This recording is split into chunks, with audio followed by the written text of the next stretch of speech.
For Nigerian businesses and SMEs that are scaling, how can they leverage this same globalized talent pool to hire for growth?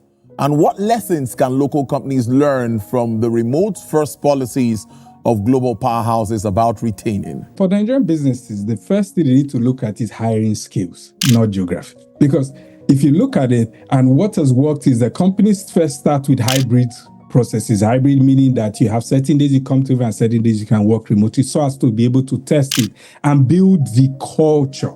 And to do that, you need to phase it in using the hybrid process, where you have offshore talent for like tech, data, operations that do not require physically meeting together. But you want to leave your local teams for execution or delivery in your local market.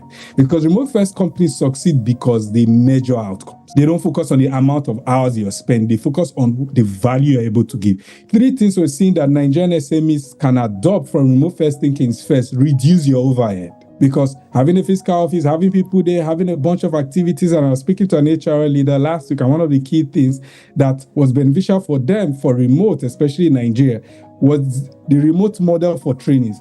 Previously, they had to get hundreds of thousands of people stop operations in order to train their teams. But now they're able to partition them and train them more effectively, and they were able to cut their overhead costs. Secondly, access to global expertise. Now you do not necessarily need to fly people in to come add value. You can remotely work with them and add value to your businesses. And you can scale faster without infrastructural bottlenecks of bigger office, bigger fleets, bigger operational costs. Because the future of Nigerian business growth is not the bigger offices, it's smarter teams.